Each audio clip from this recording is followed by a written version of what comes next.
Bismillahirrahmanirrahim. Assalamualaikum warahmatullahi wabarakatuh. Alhamdulillah. Allahumma rabbana lakal hamd anta qayyimus samawati wal ardi wa fin. Allahumma salli ala Muhammad wa ala ali Muhammad. Saudara-saudara sekalian, jamaah Jamiatul Khair yang insyaallah dirahmati oleh Allah Subhanahu wa taala. Alhamdulillah, kembali lagi di kajian Al-Qur'an secara tafsiriyah. Adapun surah yang kita bahas adalah surah An-Nahl ayat 93 sampai dengan 97. Assalamualaikum warahmatullahi wabarakatuh. A'udzu billahi minasy syaithanir rajim.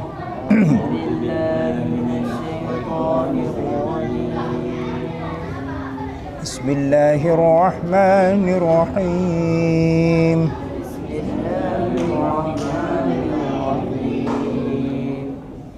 Walau syaa Allahu laja'alakum ummatan wahidah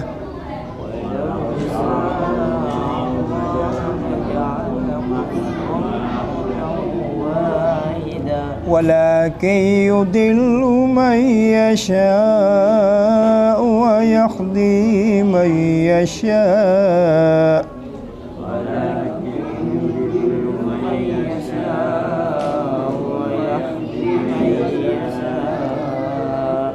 wala tus'alunna amma kuntum ta'malun.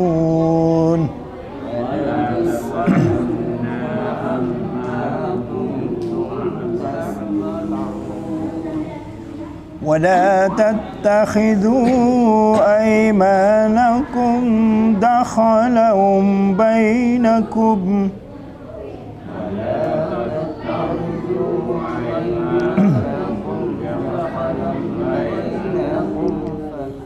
فتزل قدم بعد ثبوتها وتذوقوا السوء بما صددتم عن سبيل الله.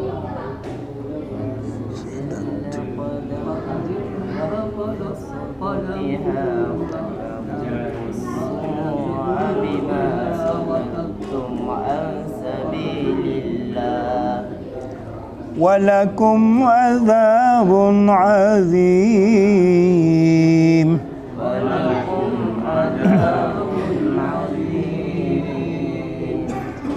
ولا تشتروا بعهد الله ثمنا قليلا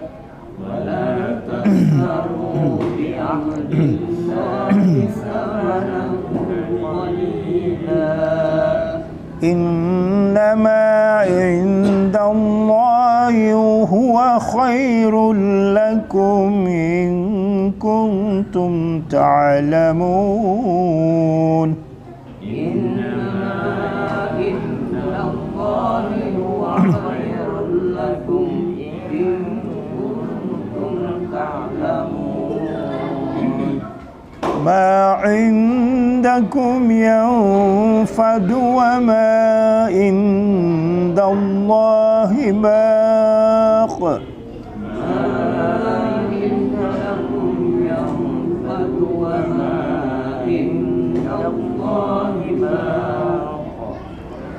ولنجزين الذين صبروا أجرهم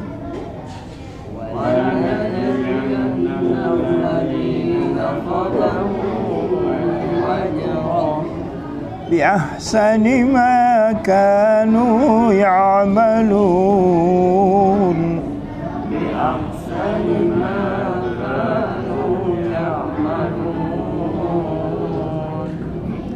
من عمل صالحا من ذكر أو أنثى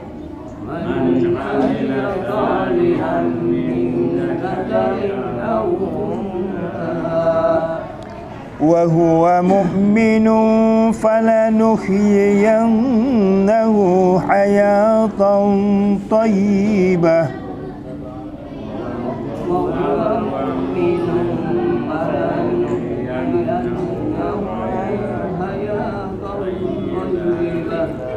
ولنجزينهم أجرهم بأحسن ما كانوا يعملون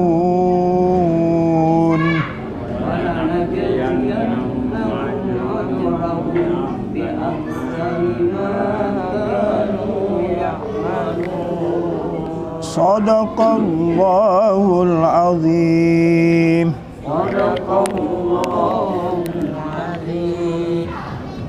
Assalamualaikum warahmatullahi wabarakatuh. Alhamdulillah alladzi anzal Qur'anan Arabiyyan la'allakum ta'qilun. Allahumma salli ala Muhammad wa ala ali Muhammad khataman nabi la nabiyya ba'da. Di sini pada ayat 93 dikatakan seandainya Allah menghendaki maka dia jadikan kamu sekalian satu umat. Dan dilanjutkan dia akan menyesatkan siapa yang dia kehendaki dan memberi petunjuk siapa yang dia kehendaki. Nah, sepintas lalu kita katakan, terserah bagi Allah ini. Padahal sebenarnya Allah bisa saja menjadikan umat satu, tapi bukan itu tujuannya Allah. Karena Allah ingin menguji. Jadi ada free will, ada kebebasan kita untuk memilih. Apakah kita mau dapat petunjuk atau tidak? Minimal, at least, intention, nawaitu, setidaknya niat, ya. Jadi dalam hal ini dia akan memberi petunjuk kepada siapa yang dikehendaki. Ada syaratnya, siapa yang dikehendaki, ya. Sama dengan menteri. Kalau presiden itu hak prerogatif presiden itu memilih. Dia siapa yang jadi menteri, haknya dia. Tetapi kan ada syaratnya. Jadi menteri itu ada syaratnya, ya. Jadi begitu. Jadi di sini ada partisipasi sang hamba.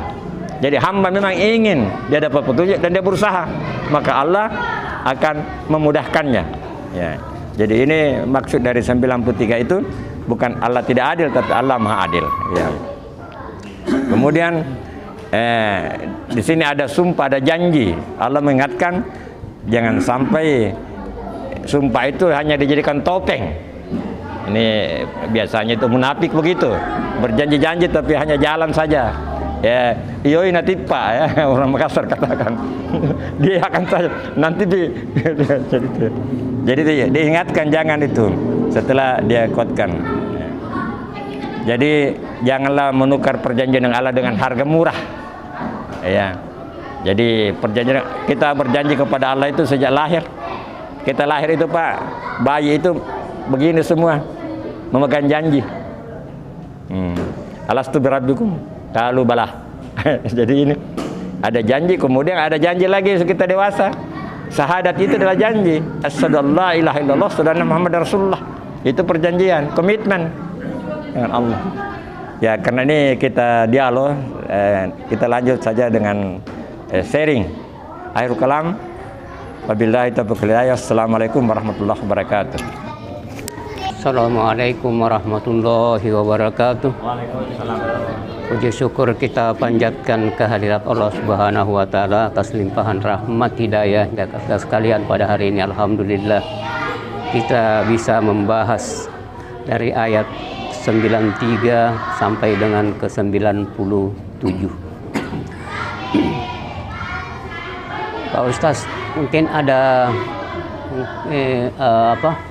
sumpah kita kepada Allah Subhanahu wa taala. Tadi dijelaskan bahwa kita sejak bayi telah kita disumpah. Setelah itu kita memasuki sumpah kedua setelah kita menjadi akil balik, ya, yaitu pada saat kita balik, kira-kira itu umur berapa ya kita itu masuk balik, karena ada juga mengatakan 13, 15, 17. Ya, itu di mana sebenarnya kita itu mulai Nah, pada saat kita sudah bersumpah, pada saat dewasa kita dianggap balik.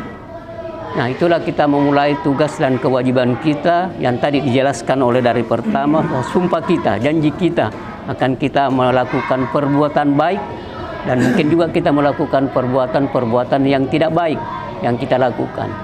Itu akan dihitung oleh Allah sejak kapan itu Pak Ustaz kira-kira itu? Baik, perlakuan-perlakuan kita dihitung. Nah, bagaimana kalau kita lalai?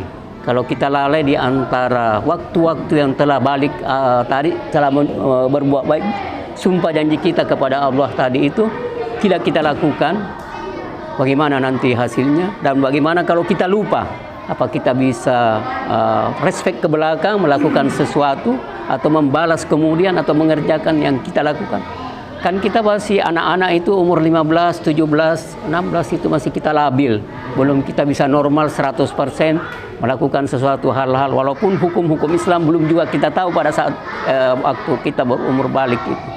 Nah, ini kita akan banyak kelalaian-kelalaian dilakukan. Ini bagaimana kalau kita respect ke belakang nantinya atau setelah kita dewasa baru kita sadar apa yang harus kita lakukan ini semua ya. Saya kira itu mungkin barangkali ada teman-teman yang bisa memberikan sama pandangan dan pendapat untuk kita semua. Terima kasih. Assalamualaikum warahmatullahi wabarakatuh. Bismillahirrahmanirrahim. Assalamualaikum warahmatullahi wabarakatuh. Baik, perkenalkan nama saya Muhammad Faiz Naif Noval. Terima kasih telah memberikan saya kesempatan untuk menyampaikan pertanyaan. Baik, tentang pembicaraan tadi pada ayat 95-97 ya, yang tentang sumpah. Nah, di kalangan saya itu Ustaz, banyak sekali teman-teman saya yang mengucapkan dengan kata sumpah demi Allah. Nah, adapun misalnya ada barang yang diambil oleh temanku, tapi Nabi bilang ini temanku sumpah demi Allah, bukan saya yang ambil. Nah, itu salah satu contohnya. Ada contoh lain yaitu dalam bentuk janjian. Nah, misalnya saya pinjam dulu pulpenmu. Nah, sumpah demi Allah saya akan menggantinya dengan yang lebih baik. Sumpah demi Allah saya akan mengembalikannya. Nah, yang saya ingin tanyakan ini, apa-apa saja yang boleh diucapkan pada saat diucapkan itu sumpah demi Allah. Nah, ada juga yang hal-hal buruk yang terpaksa kita ucapkan dengan kata sumpah demi Allah, padahal itu buruk. Nah, tapi dalam artian kita ini juga mepet sekali lah. Kita juga ini mau membenarkan begitu Ustaz. Nah, apa-apa saja yang perlu di mana saat kita ucapkan sumpah demi Allah itu Ustaz. Karena di kalangan kami ini banyak sekali yang mengucapkan sumpah demi Allah itu dengan hal artian apapun Ustaz. Mungkin itu saja dari saya, mohon maaf jika ada salah kata atau bagaimana Ustaz. Terima kasih. Assalamualaikum warahmatullahi wabarakatuh. Bismillahirrahmanirrahim. Assalamualaikum warahmatullahi wabarakatuh. Alhamdulillah, wassalatu wassalamu ala rasulillah. Pertama-tama terima kasih atas kesempatan yang diberikan. Yang ingin saya tanyakan mungkin ada sedikit berkaitan dengan ayat yang kita bahas, yaitu surah An-Nahl ayat 93 yang berbunyi a'udzubillahi minasyaitonir rajim walau sya'allahu laja'ala lakum ummatan wahidah, dan jika Allah menghendaki niscaya Dia menjadikan kamu satu umat saja. Ini kalau kita biasa mendengar tokoh-tokoh yang mengedepankan toleransi, salah satunya itu Profesor Quraish Shihab. Ini ayat biasa diulang-ulang, dan ini menjadi alasan mereka untuk bertoleransi ya. Bahkan pernah beliau mengatakan, mungkin juga ayat ini kalau saya tidak salah, beliau mengatakan karena ini takdir Allah, Allah menakdirkan kita berbeda-beda. Kalau Allah mau kan Allah bisa menakdirkan kita satu umat saja ya. Kita semua Islam. Kalau Allah mau bisa kita semua Islam. Tapi bukan itu yang Allah mau. Allah mau kita berbeda. Nah, itu katanya kita harus mensyukuri. Bukan mensyukuri. Kita harus berbahagia dengan takdir Allah. Nah, apa wujudnya berbahagia itu? Ya dengan ikut bahagia kalau mereka merayakan hari agamanya. Jadi itu alasan Profesor Quraisyhab itu. Jadi ketika misalnya Natal, ketika misalnya Waisak, ketika misalnya Nyepi, kita juga harus bahagia. Karena itu mungkin ayat ini juga beliau anukan bahwa ini kita bahagia dengan takdir Allah, bukan kita malah membenci kan. Natal kita benci. Waisak apa semua macam-macam kita benci. Itu kan kita katanya tidak ridho dengan takdir Allah. Apa takdir Allah kepada kita ridho. Katanya itu kita berbahagia. Ini juga berkaitan dengan pernyataan Menteri Agama kita ini baru-baru. Kalau tidak salah kemarin ya, akan merayakan Natal Akbar ya. Jadi Kementerian Agama akan merayakan Natal Akbar. Ini pertama kali di Indonesia Menteri Agama merayakan Natal Akbar. Dan itu alasan beliau juga kuat. Beliau mengatakan bukan merayakan sebenarnya, memeriahkan sebenarnya, memeriahkan. Karena katanya beliau yang haram itu kalau kita merayakan Natal. Jadi misalnya ada ritualnya Natal kita rayakan, itu haram, tidak boleh. Tapi kalau kita ikut memeriahkan, katanya itu boleh. Jadi ikut memeriahkan tapi tidak ikut merayakan. Meskipun ini dibantah dengan ayat lakum dinukum waliyadin, tapi dalam salah satu video YouTube saya nonton itu, beliau mengatakan bahwa ayat lakum dinukum waliyadin itu bukan untuk ini melarang kita memeriahkan. Tapi ayat lakum dinukum waliyadin itu misalnya begini. Dulu katanya beliau itu Nabi Muhammad SAW itu didatangi oleh pembesar Quraisy. Kemudian dia mengatakan, ya Muhammad, bagaimana kalau begini? Satu hari kita menyembah Tuhanmu, satu hari lagi kita menyembah Tuhan saya. Jadi kita seling. Hari ini kita sembah Tuhanmu sama-sama, besok kamu sembah Tuhan saya. Itu beliau tidak mau itu turun firman Allah mengatakan lakum dinukum waliyadin. Ini berkaitan dengan ritual. Jadi kalau menyembah Tuhannya tidak boleh, itu sudah memang lakum dinukum waliyadin. Tapi katanya kalau memeriahkan, apakah kalau kita memeriahkan Natal, apakah kita ikut menyembah misalnya Tuhan mereka?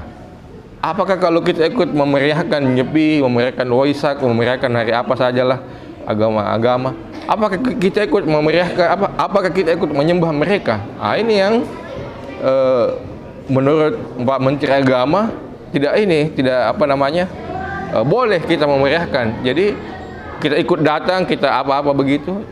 Nanti kalau perayaannya silakan mereka. Meskipun ini dibantah juga, ada Ustadz membantah bahwa ada hadis yang mengatakan man tasabbaha biqaumin fahuwa minhum.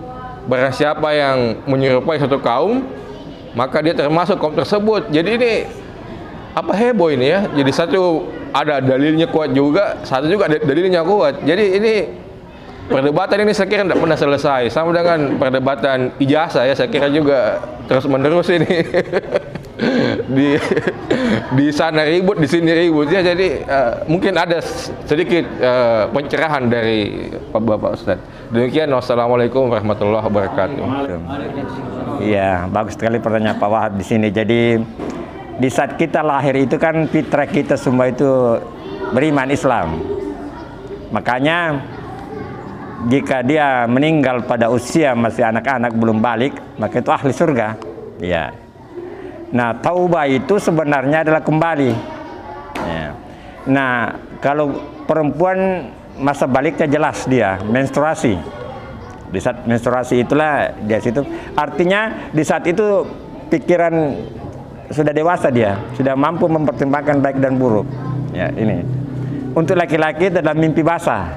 Ya, mimpi basah. Jadi di saat ke laki-laki itu keluarnya air mani bagi laki-laki, usianya beda-beda. Ada yang cepat juga, ada 10 dan terus ada rata-rata itu kira-kira SMP itu rata-rata itu, ya sekitar SMP itu. Jadi di saat itu itulah masa dia artinya. Jadi kalau dari segi ekonomi ya, masih anak-anak itu masih disebut calon manusia. Yang disebut manusia adalah orang yang sudah mampu bekerja. Nah itu kalau balik itu adalah anak itu sudah dianggap mampu, sudah mampu dia bekerja. Ya. Nah, adapun yang menentukan itu adalah masa akhir, taubat, taubat kembali. Jadi kalau memang sudah taubat, tobatnya itu kan syaratnya itu penyesalan dan tidak mengulangi lagi. Maka itu insya Allah, makanya ada dua itu Pak, ada ghafar istighfar, ada afu anni. Kalau ghafar itu Pak, ditutupi kejelekan kita dengan kebaikan. Ghafar. Jadi ada tapi kita minta Allah tutupi. Sedangkan afu anni itu dihapus, dihapus, dihilangkan. Seperti Umar itu dulu kan datunya kafir, tapi kemudian dia kafarah. Ditutupilah itu kekurangannya dengan kebaikan. Nah, jadi kita minta, makanya dua Pak, kalau dulu kita Allahumma ghfirli, terakhir wafu anni. Jadi sama-sama memaafkan, tapi ada titik beratnya. Kalau ghafara itu menutupi kekurangan dengan kebaikan, sedangkan wafu anni itu dihapus. Nah, adapun memang kita sumpah itu memang sering dijadikan itu makanya dikatakan sini dahalah sebagai cara untuk menipu, untuk meyakinkan orang, tapi dia tidak sungguh-sungguh. Makanya kalau kita janji selalu dikatakan insya Allah yang benar-benar. Ya, ada kan ungkapan itu waktu China pernah dia insya Allah, dia bilang ini insya Allah Indonesia ini atau insya Allah sungguh-sungguh. Karena ada kadang-kadang insya Allah itu padahal kalau insya Allah itu kita berbuat sebaik mungkin, tetapi kalau tidak sanggup itu. Nah, jadi itu. Jadi memang banyak orang bersumpah karena Allah itu untuk memudahkan, padahal sebenarnya dia tidak berusaha untuk itu. Jadi kalau insya Allah, makanya begitu mengucapkan insya Allah itu kita harus konsisten. Makanya jangan selalu berjanji, karena janji itu utang. Lain kali saya datang ke rumahmu, itu datang betul nanti, karena you bilang lain kali. Jangan. Jadi kita usahakan untuk tidak berjanji. Kalau memang agak sulit dipenuhi, oke, terima kasih. Nah, ada yang bilang, ya nanti saya datang, nanti saya jalan-jalan. Padahal tidak pernah lagi jalan-jalan, tidak terpikir lagi, tidak boleh. Jadi kita harus hati-hati dalam berjanji. Kemudian sumpah itu apalagi kalau sumpah dengan nama Allah ya dihindari. Nah, adapun tadi itu penjelasannya Pak Iqbal sudah jelas nih, karena sudah terjelas juga tadi. Jadi begini sebenarnya, kita tidak boleh ikuti ibadahnya. Natal itu karena saya sering hadir pada satu perayaan Natal, saya juga sering.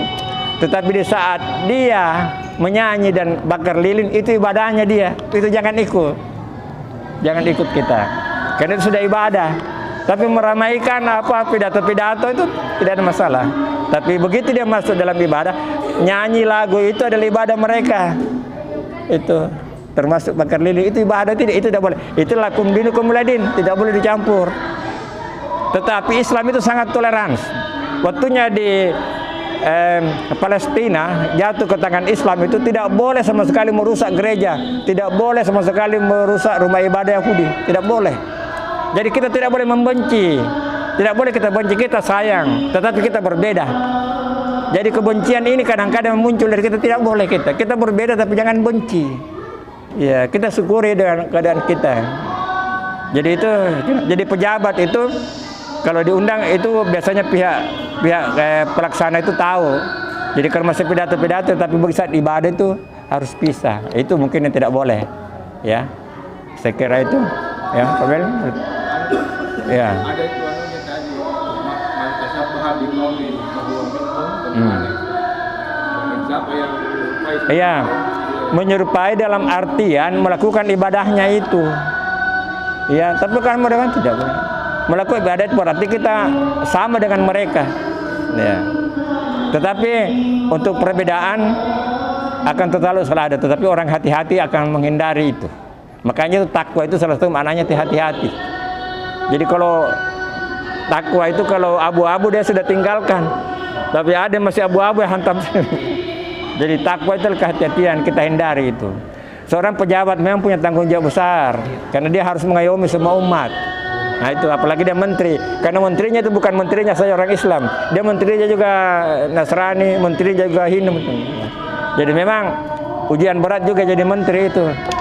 Ya, apalagi menteri agama. Ya, yang penting kita ini, itulah prinsip kita, lakum dinukum waliyadin. Artinya jangan ikuti ibadahnya, tapi toleransi kita tetap. Ya. Kita saling di Ambon, waktu saya bertugas di sana itu, kalau hari Natal itu kita rame-rame berkunjung ke rumah teman itu, Pelagandung, tahu Pak Mailit itu. Sebaliknya hari raya Idul Fitri mereka juga datang, tapi kita tidak ikuti upacaranya, hanya sebagai toleransi persaudaraan. Jadi itu, ya, iya, mereka itulah memeriahkan, tapi bukan ikut melaksanakan ibadahnya. Saya kira itu. Ya, mudah-mudahan ada manfaatnya. Akhir kalam, wabillahi taufiq wal hidayah. Wassalamualaikum warahmatullahi wabarakatuh.